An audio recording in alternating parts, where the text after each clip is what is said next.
Hey, it's worshipful brother Michael Arce with a subscriber extra episode on the Craftsman Online podcast. I know you're thinking, what is up with this? Well, we had such great response from brother Rene Perez's episode earlier this week, and it being a new year, we thought we'd give you a little taste of what you can expect as a Patreon member of the Craftsman Online podcast. For just $5 a month, you get early access to our episodes. Yeah, this we heard a week ago, and it's ad-free, so no annoying commercials. And a bonus, this extra time we get with select guests after their podcast episode. So sit back and enjoy this subscriber extra episode on us.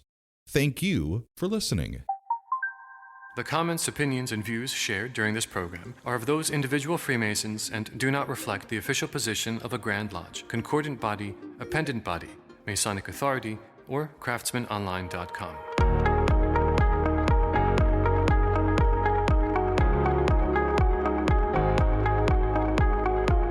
Welcome to the Craftsman Online podcast, the only 5-star rated Masonic podcast endorsed by the Grand Lodge of New York. Hey, welcome back to our subscriber extra episode as we get some bonus time with brother Rene Perez. Earlier this week, we talked about the age of Aquarius and got into his discovery of Masonic Astrology. And I gotta say, Rene, one of the things I'm really thankful for is getting a little extra time to talk about some of these things. Like, I had another question. I can't believe I didn't ask this the first time when we got started, which was, when is the age of Aquarius supposed to be taking place? Is it on the calendar or is it in the stars? It's on the stars, and supposedly we won't be in it. I mean, we're at the tip of the iceberg. Some astrologers say we are in it already. Some believe that we're not in it. We won't be in it until 100 years. The Hindus believe we are in, they call it Satra Yuga. Kali Yuga was the Dark Ages, which is the age of Pisces. So the Dark Ages is diminishing. That's why when you read Virgil, that's why I always say read Virgil. He has a poem that he mentions that the Iron Age, which is Pisces, the Dark Ages, is ceasing, and the age of the sun is coming. So that people say it's 100 years from now. It can be, but we are at the tip of the iceberg. I'm sorry, this might seem like a silly question too, but is there something that will mark the occasion, like something celestial, like perhaps maybe a comet that reappears that only happens during this, or something maybe on Earth, like a flood or an earthquake or some sort of natural event or phenomenon that will say, hey, it'll be clear to everybody, welcome, we're in the age of Aquarius? Yeah, most people don't know. I mean, what we do know is, like in the Bible, they call it the apocalypse. Oh, great. So we get to look forward to that. Yeah. But this is the thing. Apocalypse doesn't mean the ending. Apocalypse means the revealing. That's what it means. Apocalypse means the revealing. Things are going to be revealed to us in a deeper spiritual level. Not the ending. It's the beginning of something. And like I said, the Templars call it the Paraclete. Paraclete comes from the Greek parakletos, which means the restorer or the comforter. You see? I don't know how comforting that is. I mean, it's an interesting way to put it, but I'm just jotting down, note to self, stock up on night lights, because Brother Rene has officially scared me for the dawning of the age of Aquarius. I was looking forward to, like, hey, mankind coming together, some spiritualism, we self-improve. But, okay, we got this other thing to look out for. No, it'd be an awakening. That's what it is. And that's why in the Bible it says not everyone will be saved, meaning the ones who are not, their bodies are not prepared yet. According to the Templars, this is the mission of the Templars, was to get humanity ready for, and the knowledge for this age of Aquarius, because it's an energy shift. That's what's occurring. So having this knowledge and knowing you as a Blue Lodge Mason, but as you mentioned, you're also involved in the York Rite. I believe you're in the Scottish Rite as well. Mm-hmm. What do you get out of that extra pursuit of the light that we're all promised exists out there? The service. I love the service of it. I love learning new things. And, like King Solomon said, there's nothing new under the sun, And I've always tried for knowledge. And I think that's, is something that I think we all want to do. We always want to learn. So I'm always open to things. To me, as Masons, I don't mind going to a Buddhist temple. I don't mind going to a Muslim, a mosque, because to me, a true Mason sits in every house of God. because they understand it and they know it comes from the same path. You know, that's what a true Mason is. We're our light. You know, we're students of light. We're looking for light in all of these books of light.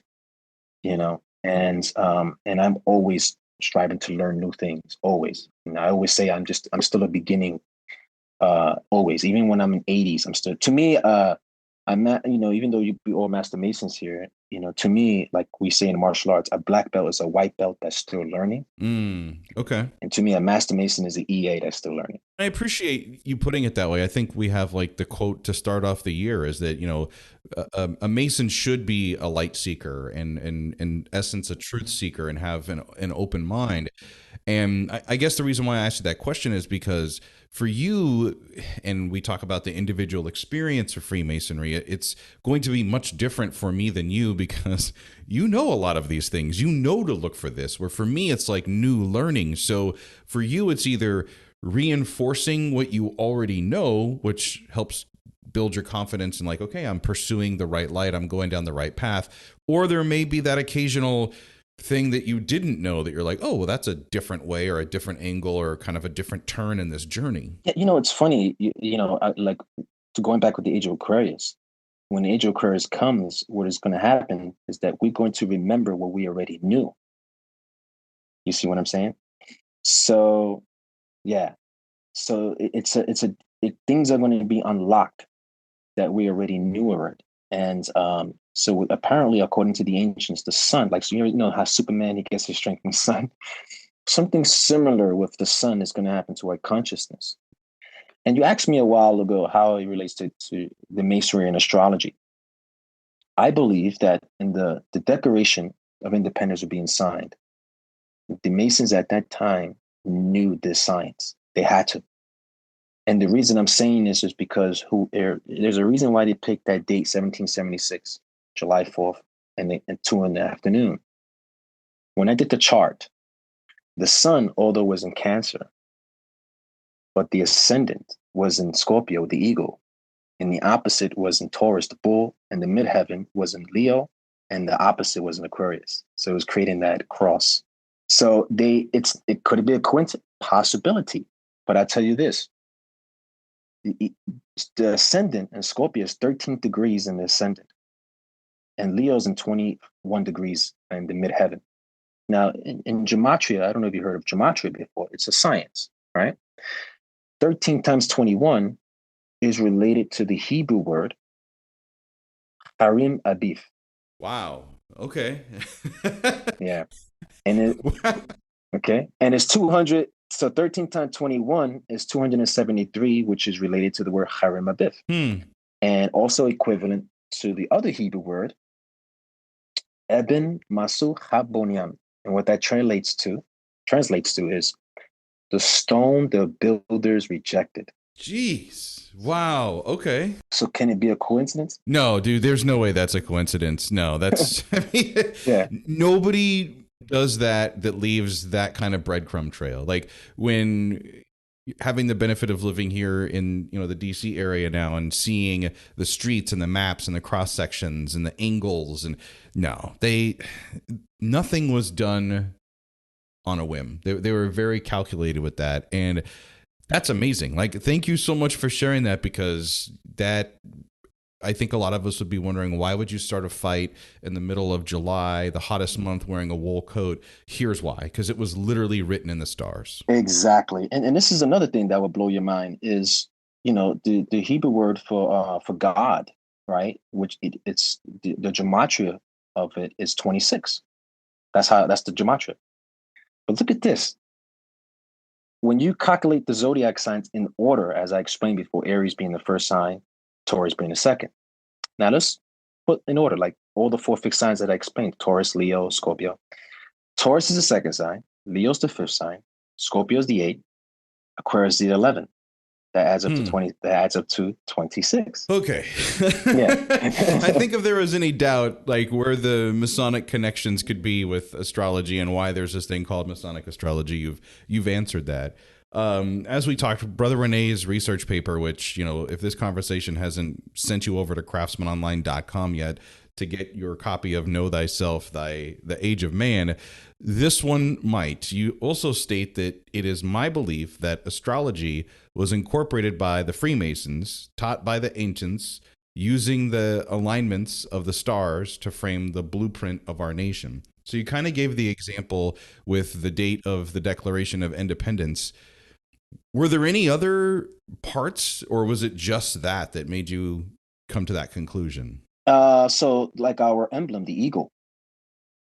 The eagle is what I just explained to you is one of the Scorpio, the eagle. And another thing is that how come? One question I was asked, I said, a brother asked me, he said, okay, the 4 fixed signs are there, but why is the sun in Cancer, right? I said, that's a great question. It's a simple question, actually. To the Egyptians, the scarab beetle, which is also in Egypt, they call it kefir, and in Greek, and they call it the scarab. In English, we call it the dung beetle. So if you know what the dung beetle, what it is that it's actually a hermaphrodite. It doesn't have a partner. So it's asexual. So what it does is it rolls up the dung and it lays its larvae and it throws it in the pond and then it is born from a virgin, actually, the scarab beetle. It doesn't have anything. So in Greek, they didn't have scarabs. They had crabs. So they replaced the sign scarab with the crab. So originally it was scarab beetle. So the scarab beetle, the reason you asked why Cancer, I said because it's related to the scarab. Because a scarab, according to a man named Rene de Lupus, who was a very intelligent man, he understood the Egyptians.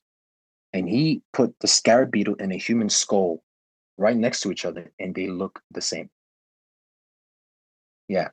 So the scarab beetle represented the consciousness of man because it actually looks the same. So that's why you see in some signs you have the scarab beetle holding the sun in the air.